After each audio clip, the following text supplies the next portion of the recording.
Panama-Card, from Panama to Southeast D.C., from street power to a 113-year sentence.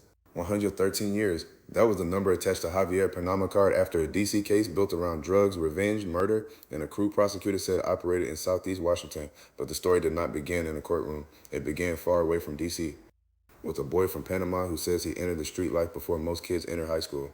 This episode draws on court records, trial reporting, and Javier-Card's own VladTV interview, where courts decided an outcome, we state it as such. Where details come from testimony, prosecutors, or Card's personal account, we attribute them clearly. According to VladTV's 2026 interview write-up, Card was born in Santa Cruz, Panama. He described a childhood that turned toward crime early, saying he began robbing tourists at 14 before moving into more serious street activity. 14 is young enough to still be shaped by whatever room you walk into, and Card's telling that room was already the street. Small robberies became a first education in fear, opportunity, and consequences. By 17 and 18, VladTV says Card had already been shot by police. The detail matters because it frames the rest of the story. Violence was not an interruption in his early life. It was already part of the environment he was moving through. Card's path eventually led to the United States. First Brooklyn, then Washington, D.C. By the time he entered the D.C. underworld, the city was already under pressure from crack-era violence, open-air markets, and crews fighting over money and territory. Late 80s and early 90s, Washington was more than politics and marble buildings. In neighborhoods east of the river, the drug economy created its own power structure. Cash moved fast. Loyalty was tested daily. Rumors could turn deadly. The D.C. Court of Appeals later summarized the government's evidence this way.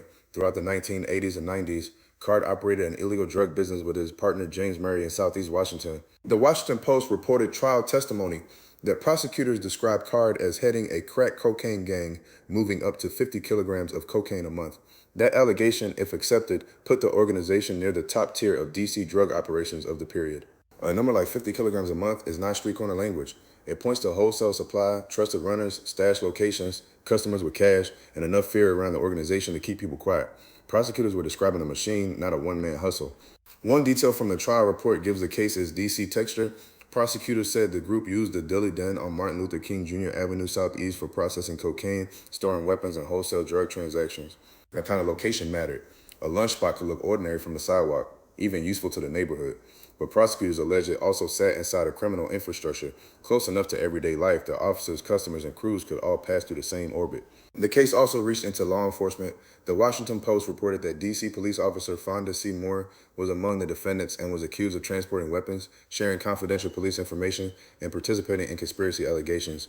She was not accused of being present when Billy Ray Tolbert was killed. For viewers, that allegation changes the feeling of the case. It is one thing to describe a crew avoiding police. It is another to describe a crew prosecutors said had access to police information. That is how street power starts to look like institutional riot. Then came the event that turned a drug case into a revenge case. Card's partner, James Murray, was murdered on October 28, 1990. According to the court summary, Card believed rival dealer Billy Ray Tolbert was responsible. Trial reporting said Card also believed Tolbert had taken cash and cocaine from the organization.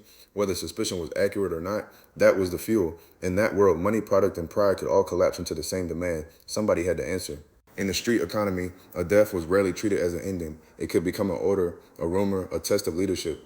The court said that the day after Murray was killed, Card gathered loyal followers to avenge him. Billy Ray Tolbert was 19.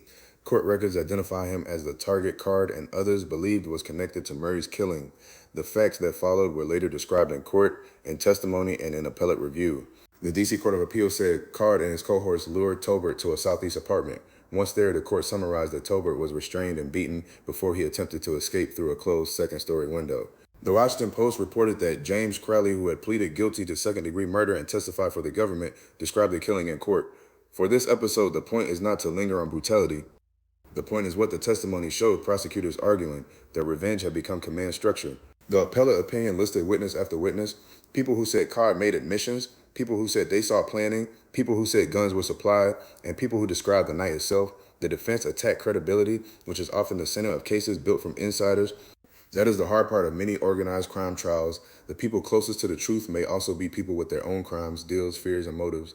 A jury has to decide what is reliable, what is self-serving, and what fits the physical and investigative record. Card was convicted on 7 counts. The appellate opinion lists conspiracy to commit murder, felony murder while armed, and premeditated murder while armed among them. Edwards and Rice, 2 co-appellants, were also convicted on serious charges connected to the case. The D.C. Court of Appeals called it one of the lengthiest criminal trials in the history of D.C. Superior Court. 42 witnesses testified for the government. The defense strategy the court wrote was to attack the credibility of those witnesses. On appeal, the case did not become a simple innocent story. The opinion walked through jury selection issues, discovery complaints, witness arguments, and merged convictions. In plain English, Card challenged how the trial was handled. The court still affirmed the bulk of the convictions.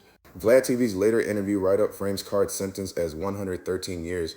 Whether you call it a number or a life sentence by another name, it meant the same thing at the moment it landed. The street career was over, and prison was now the rest of the map. VladTV says Card refused pressure to cooperate, describing it as loyalty to his principles. That is his framing. In the documentary frame, the important part is what the choice costs. More years, fewer exits, and a life increasingly defined by prison walls instead of street reputation. In the VladTV interview, Card also discussed encounters with Wayne Perry, one of the most feared D.C. underworld names of that era. That connection places Card's story inside a wider D.C. mythology, where prison, street reputation, and survival all overlap.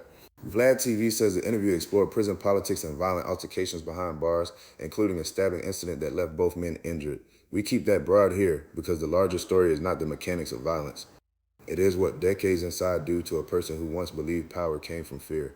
The appellate court affirmed the bulk of the convictions while remanding for limited resentencing based on merged convictions. That kind of legal language can sound technical, but for a defendant serving decades, every merge count and every resentencing issue matters.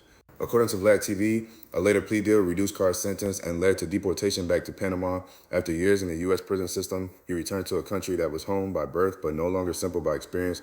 Deportation can look like freedom on paper and still feel like another sentence in practice. The prison gate opens, but the person walking out may be older, disconnected, and forced to restart in a place that remembers them differently than they remember it.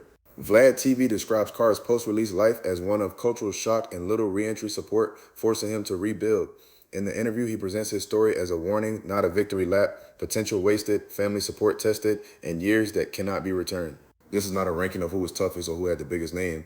The record points to something colder, a young victim, a retaliatory killing, a trial that consumed months, and a man who spent decades living with the consequences of the world he helped build. The temptation in stories like this is to remember the reputation and forget the wreckage, but the court record has a victim, the trial record has grieving families, and the sentence shows what the street version of power eventually became. Years behind walls, names on case captions, and a legacy too heavy to romanticize. Panama-Card's story runs from Santa Cruz to Brooklyn to Southeast D.C. to prison and back to Panama. But before the story closes, it is worth slowing down on what made the case so heavy. The city, the witnesses, the sentence, and the way a street reputation can outlive the person who built it. The Panama-Card case does not land the same if you remove Washington from it. This was not just a backdrop. The city's geography shaped the story. Southeast blocks, federal pressure, local crews, neighborhood rumor, and the feeling that politics could be happening downtown while another kind of government operated after dark. In cases like this, power was not always a title or a badge. It could be who had supply, who controlled access, who could settle disputes, and who people believe would retaliate.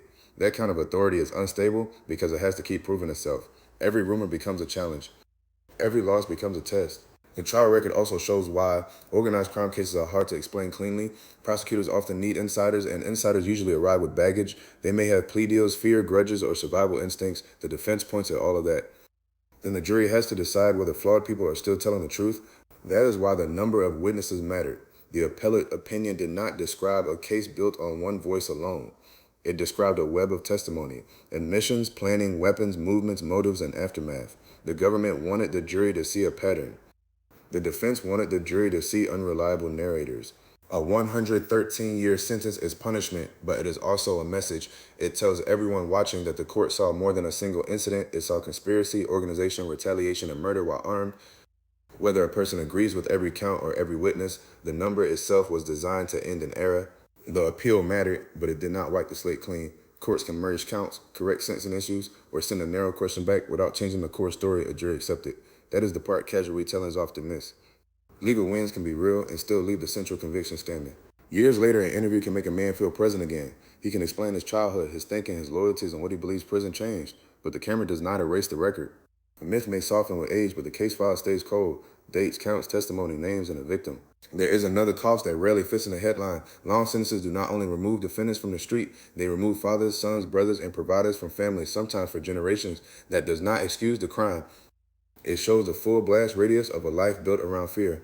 So the lesson is not that Javier-Card was untouchable. The lesson is that nobody was. Not the crew, not the witnesses, not the victim, not the families, and not the man who ended up carrying a sentence measured in lifetimes. Street power can look permanent until the record catches up.